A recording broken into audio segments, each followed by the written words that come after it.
There are quiet afternoons when you sit by the window, breathing in, breathing out. The wind moves gently through the trees. A soft light rests on your shoulder, like an old friend. And then, from somewhere deep inside, a question arises, fragile, almost weightless, and yet it stirs your whole being. Who was I before I was born? You don't have to be a philosopher, a monk, or a scientist to ask that question. You only need to be human. Someone who breathes, who wonders, who loves, and grieves. This question may visit you in a dream, in the sound of a baby's cry, or in the stillness of seeing yourself aging in the mirror. And if you've ever asked that question, please know you are not strange, and you are not alone. Long ago, there was a wise and curious king named Melinda. He questioned the monks of his time with fierce honesty and great care. If there is no self, then who is reborn? If there is no soul, who receives the fruit of karma? That king is not so different from you. He is the part of you that dares to question, that longs to understand, that listens deeply with the heart, not just the mind. In this video, TT-Buddhism invites you to walk with us into this profound journey, a gentle exploration of the stream of consciousness, the mystery of rebirth, and the liberating insight of non-self, a teaching that may surprise you and also set you free. Stay with us until the end.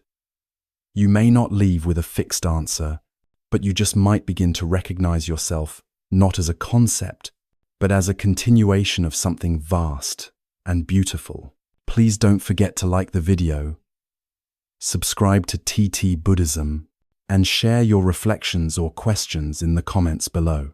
Perhaps your question will become the beginning of someone else's journey. Part 1. The stream of consciousness. Something is continuing. There are moments when you find yourself standing in a place you've never been before, yet something in you feels a quiet familiarity. Or perhaps you glance at a stranger passing by, and your heart stirs a sudden sense of tenderness, even sorrow, as if you've known this person from a time long forgotten. And sometimes it's just a fleeting dream in which you live a life that is not yours, a different name, a different land, a different history, and yet, when you wake, you feel as though you've returned from somewhere real. These aren't always just strange coincidences.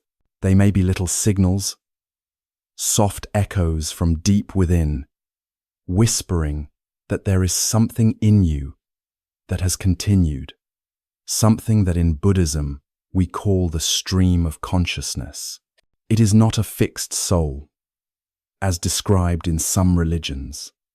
According to the Buddha, consciousness is not a thing, but a process, a flow. It has no absolute beginning and no final end. It is a continuous unfolding, conditioned by karma and interdependence. The Buddha, on the night of his awakening, saw countless past lives with great clarity. He remembered not just his names and identities, but entire worlds and cycles of birth and death. And from that deep insight, he offered this verse. Through countless births, I wandered, seeking the builder of this house. Again and again, I faced the pain of birth. But now I have seen you, O builder. You shall build no more. All your beams are broken, the ridgepole shattered. My mind has reached the unconditioned. The craving has ended. The builder of the house, the Buddha said, is craving not just sensual desire, but every form of attachment, clinging to the body, to identity, to memory, to name and form. to pleasure, fear, or the story of me. As long as we continue to cling, the stream of consciousness flows forward, seeking a new house, a new form, and so the journey of birth and death continues like a traveler searching for a home they never quite find. Consciousness is not a soul sitting somewhere waiting to enter your body at birth, nor is it a lump or object that can be measured or touched. It is more like a river. The water today is not the water of yesterday, yet the river continues aflow, dynamic and alive. Your mind is just like that. In the morning you may be filled with joy. By afternoon a memory brings tears. And in the evening, a thought gives rise to insight. The content keeps changing, but there is a continuity, a thread running through the beads of each moment. That is the mind stream. This stream doesn't stop at death. It carries forward. There is no fixed I that moves from life to life, but there is a continuation of energy, shaped by past actions, habits, and unresolved emotions. What you carry in your heart, your tendencies, your fears, your love, they don't simply vanish, they ripple forward. This is not just philosophical speculation. There are real cases, sometimes startling, sometimes gentle, that make people question where the lines are drawn between past and present, between memory and mystery. In northern India, there was a little girl named Tsering. At the age of 3, she began telling her parents that she had once lived as a monk in a monastery on a mountain. She spoke of a name, daily routines, even how she had died, crushed by falling rocks. Her parents were bewildered, but eventually took her to the monastery she insisted was hers. Once there, she recognized the layout, pointed out specific monks, and described events that no outsider could have known. The monk she described, Dorje, had indeed lived and passed away just as she had said. It isn't called proof, but it is hard to ignore. Something, some stream, was continuing in her. In the United States, a boy named James Leininger began having intense nightmares at the age of 2. He would scream about crashing in a plane, mention the name of a ship, and talk about a man named Jack. His parents, initially skeptical, later discovered that everything James had said matched the life and death of a World War II pilot named James Houston Jr., who had died in battle.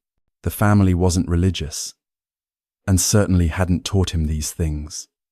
But faced with the details, they said, "There's something here that we just can't explain, but it feels real."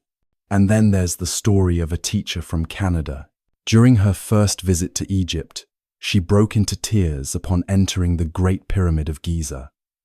A deep, aching sense of recognition washed over her. Over the following days, she described scenes and feelings from ancient Egyptian life, many of which were confirmed as historically accurate. No one demanded belief from her. She simply said, "I don't know how to explain it. I just know I've been here."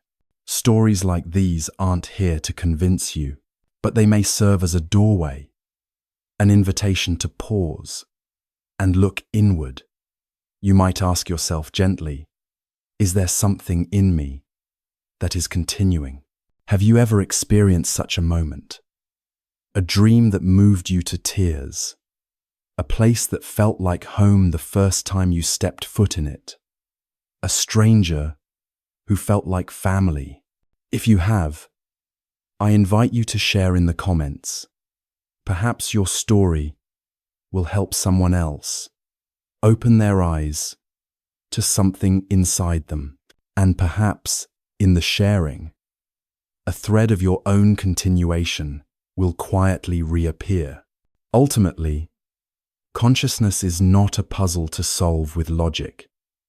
It is a river. You cannot grasp the river in your hands, but you can sit by its edge, breathe gently, and realize you have never truly been apart from it. Part 2. Rebirth, Karma, and Conditions. Where will you go after death?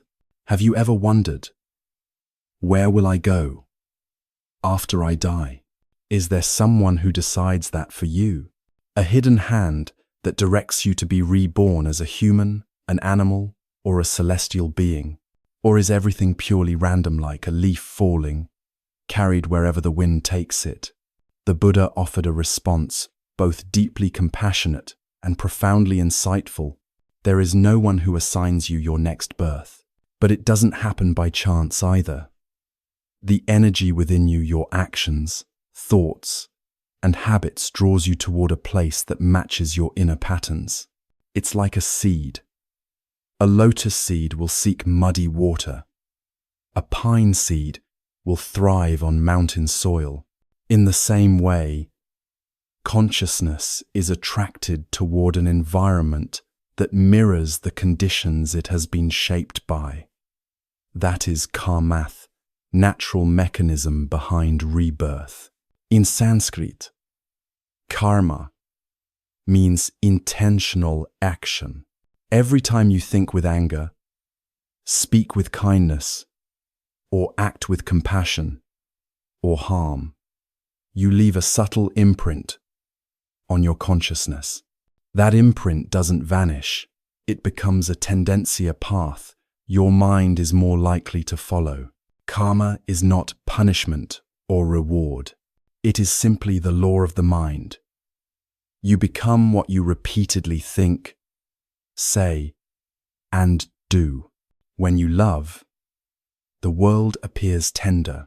When you live in fear, everything seems threatening. And when this body comes to an end, that stream of consciousness, with all its imprints and tendencies, continues onward. It doesn't need to be sent anywhere.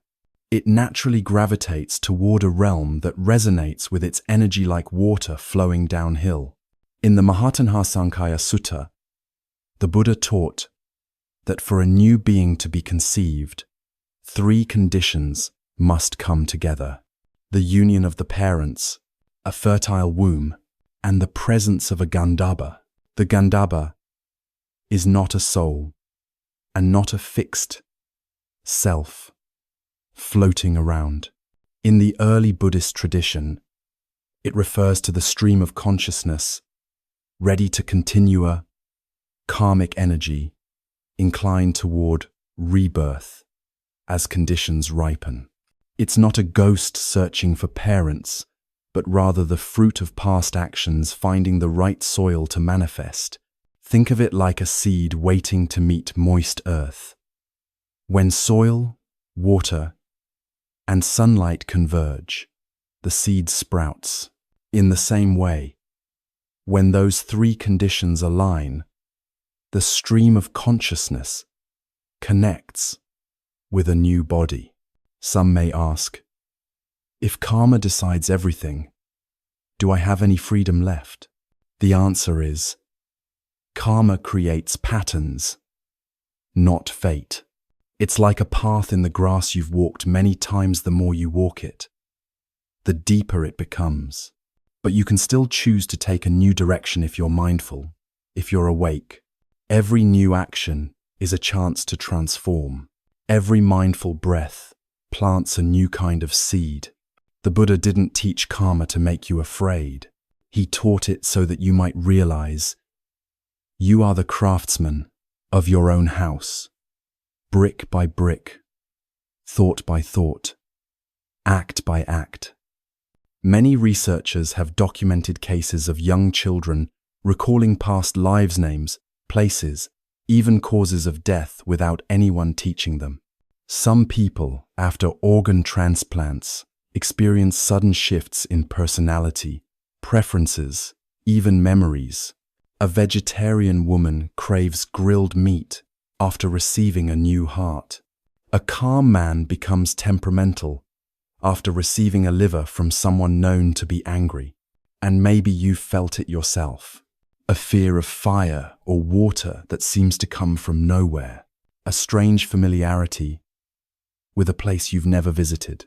A deep connection with someone you've just met. Could these be subtle echoes of a journey that hasn't truly stopped, just temporarily forgotten? There was once a woman who carried great resentment in her heart, abandoned in childhood, wounded in love, and struggling at work. She often asked herself, "Why am I suffering so much? What did I do to deserve this?" Then she began to practice mindfulness at first, just to feel a little peace.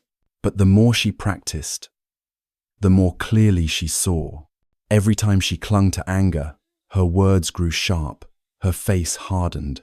She realized that her pain wasn't just from the past, it was being recreated in the present, moment by moment. Gradually, she learned to let go. She stopped feeding the flame and began offering herself gentleness.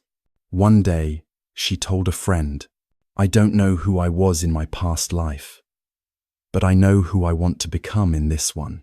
Maybe you were an artist, a monk, a young mother, a forgotten child, but more important than who you were is, who are you becoming now? And what are you planting in this very moment? Have you ever noticed yourself repeating a certain pattern, a kind of suffering, a type of relationship, a way of reacting, as if something inside still seeks healing? Where do you think that comes from? If you've ever felt that sense of mystery, please share your reflections in the comments. Your story may be the missing piece someone else needs to awaken their own path. Karma is not here to punish you. It is a mirror clear and honest, offering you the chance to see yourself and to change. If you found this video meaningful, please like, share, and subscribe to our channel, TT-Buddhism. Together, we will continue walking this path of deep insight and gentle transformation, one mindful step at a time. Part 3. No one is reborn. Only a continuation flows. A question has stayed with you throughout this journey. Before I was born, who was I? It sounds so simple, so human, but if you sit with it long enough, you'll notice something beautiful and paradoxical. If there is no fixed I, then who is asking this question? This brings us to one of the core insights of the Buddha's teachings, the teaching of non-self, anatta. The Buddha saw that there is no permanent self hidden inside us, no soul that remains unchanged from life to life. Everything we call me, the body, feelings, thoughts, memories, all arise and pass away. They are like clouds drifting through the sky, like waves forming and dissolving on the surface of the ocean, always in motion, never the same, never truly me. You can observe this in your own breath. Right now, this morning you were joyful. This afternoon, perhaps anxious. Tonight, you may feel lost. Each moment, you shift. If you look deeply, it becomes difficult to pinpoint anything solid or lasting that you can call I. But this doesn't mean you don't exist. It means you exist as a process, not a possession, like a melody, not a statue. And because you are not fixed, you are free. When this body dissolves, the Buddha never said that someone is reborn. Instead, he taught that a stream of consciousness carrying habits, intentions, and unresolved emotions continues into new conditions, manifesting as a new expression. In early Buddhist teachings, this is known as Patisandhi Citta, the first moment of consciousness in a new life. It arises when three conditions are present: a union of parents, a receptive womb, and a karmically conditioned stream of mind ready to reappear. This stream, sometimes referred to as Gandharbha, is not a ghost or a soul. It is not a person wandering around seeking rebirth. It is the ripening of karma, naturally drawn to a suitable environment. It may seem as though someone moves from one life to the next, but truly, there is only a flow of continuation, like flame, passed from one candle to the next. The flame is not the same, but not different, just continuation. You are not the flame. You are not the candle.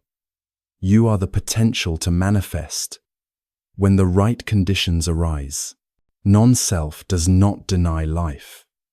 It allows you to see that you are not limited by your name, your appearance, your memories, or your past. You are not that hurt child at age 10. You are not that failed relationship or that job title. You are not the label that says, "I'm a weak person." Those are just names. You are larger than all of them, as the sky is larger than the clouds that pass through it. There was once a woman who carried deep pain within her.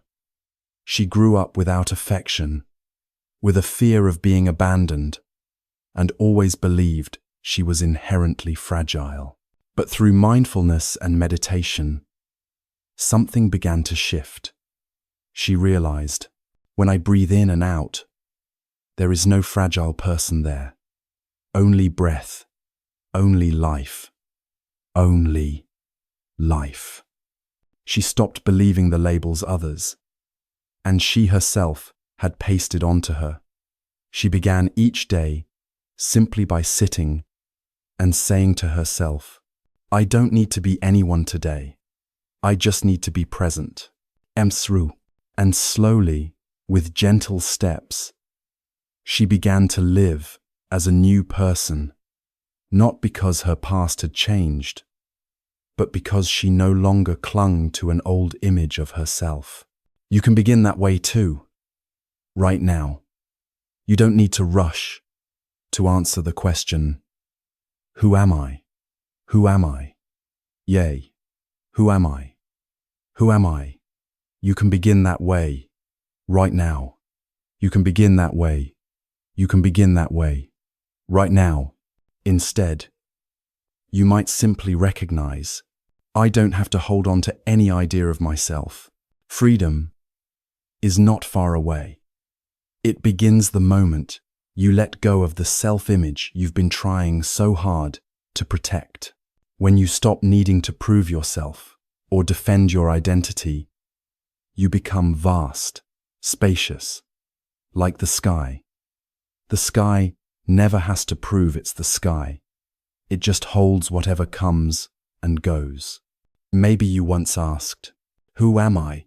Now you may try asking, "What am I?" If not a name, a job, a feeling, or a memory. And maybe, just maybe, you don't need an answer. You just need to breathe and see that the one who's been searching all along is also a wave, also a cloud. There is no one being reborn. There is only continuation. And this continuation does not belong to anyone. It flows like a river. It manifests like a sunrise. It doesn't need a self to carry it. It just moves. If something has touched you during this contemplation, I invite you to share it in the comments below. Perhaps what you share will help someone else feel seen on their own journey.